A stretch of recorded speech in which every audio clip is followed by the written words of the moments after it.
yung 18 Marines na mga yan ay lulutuin yung kanilang mga sarili sa sariling mantika kung wala silang mailalabas na authentic na mga ebidensya. Hindi lang yung gawa-gawa lang.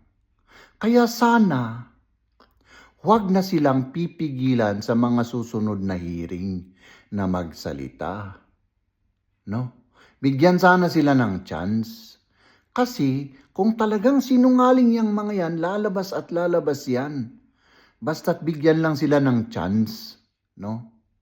At saka siyempre, yung mga isinasangkot nilang mga politician, ay automatic na malilinis yung pangalan nila kung sinungaling yung mga 18 Marines na yan. No? Kaya sana, huwag na silang pigilan sa susunod na hearing.